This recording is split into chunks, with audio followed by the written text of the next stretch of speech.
वीवैप का उपयोग मार्केट की ट्रेंड को निर्धारित करने के लिए किया जाता है। इसलिए बुलिश ट्रेंड के दिनों में मार्केट आमतौर पर वीवैप से ऊपर रहता है। बेरिश ट्रेंड वाले दिनों के लिए मार्केट ज्यादातर वीवैप से नीचे रहता है। रेंजिंग सेशंस या रेंजिंग डेज के लिए मार्केट ज्यादातर वीवैप इंडिकेटर के आसपास रहता है, जो लगभग फ्लैट रहता है।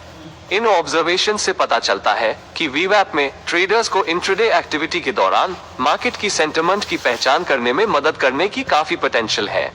वीवैप का उपयोग करके मार्केट के ट्रेंड को निर्धारित करने का एक अन्य तरीका वीवैप लाइन के स्लोप पर ध्यान देना है।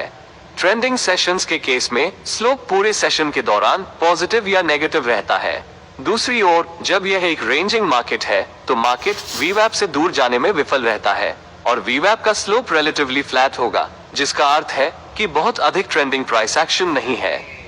वीवैप का दूसरा यूज ये है कि इसका उपयोग सपोर्ट या रेजिस्टेंस लेवल के रूप में किया जा सकता है। जब प्राइस वीवैप से ऊपर होती है तो वीवैप लाइन एक सपोर्ट लेवल के रूप में कार्य करेगी। इसके विपरीत जब प्राइस वीवैप से नीचे रहती है तो वीवैप लाइन रेजिस्टेंस लेवल की तरह काम करेगी। अब वीवैप का तीसरा और अंतिम उपयोग ये है कि वीवैप से पता चलता है कि कौन कंट्रोल में है या मार्केट में डोमिनेंट प्लेयर कौन है। जब एक शेयर की प्राइस वीवैप से ऊपर ट्रेड कर रही है तो इसका मतलब है कि बायर्स प्राइस के ओवरऑल कंट्रोल में है और स्टॉक पर ज्यादा बाइंग डिमांड है।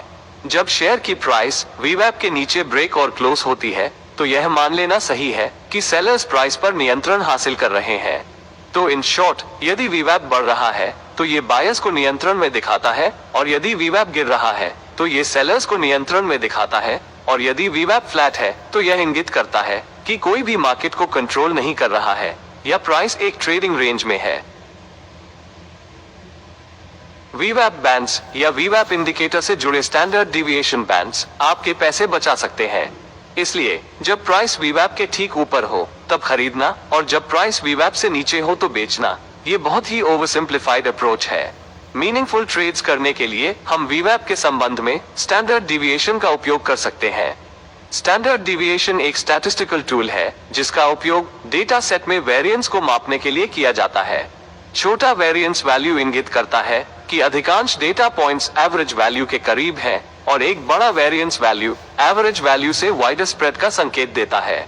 वीवैप जो एवरेज लाइन के रूप में कार्य करता है, इसके साथ ट्रेडिंग करने के लिए स्टैंडर्ड डिविएशन टूल को अप्लाई करके हम इन डिविएशंस को बैंड्स के रूप में प्लॉट कर सकते हैं, जिसमें एक अपर बैंड और एक लोअर बैंड शामिल होता है, ताकि इन बैंड्स के भीतर मार्केट की मूवमेंट को कैरेक्टराइज करने के लिए मेजरमेंट की एक विजिबल यूनिट बनाई जा सके और साथ ही मार्केट वॉलेटिलिटी को गेज करने के लिए भी हेल्प करे।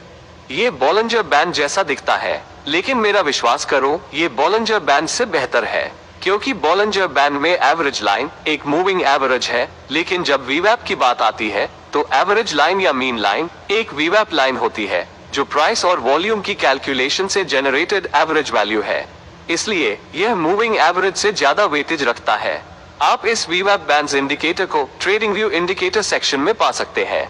डिविएशन बैंड्स वीवैप के साथ लगातार प्लॉट किए जाते हैं और अधिक डेटा पॉइंट्स प्राप्त होने पर ये ऑटोमेटिक रूप से सेल्फ एडजस्ट कर लेते हैं।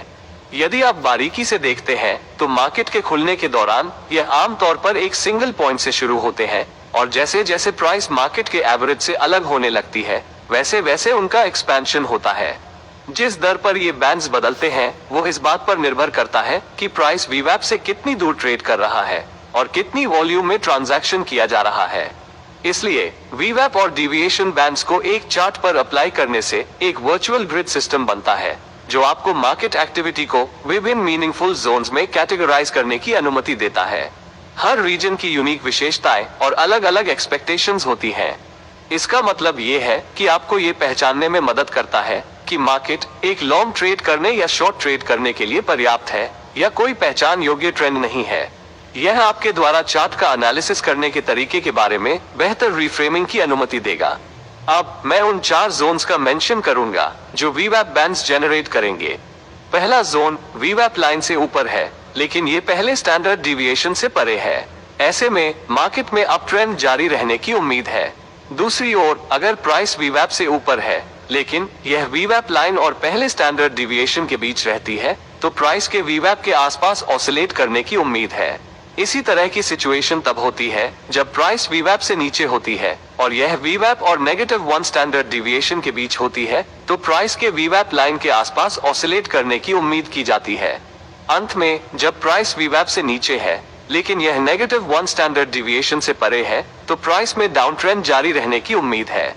वीवैप जोन्स के बीच प्राइस क्रॉसिंग भी एक नोटवर्दी इवेंट है, क्योंकि जब प्राइस इन जोन्स को पार करती है तो अक्सर कुछ रेजिस्टेंस का सामना करना पड़ता है। ये जोन तब एक्सपैंड होते हैं जब प्राइस एक ट्रेंड को बनाए रखता है और जब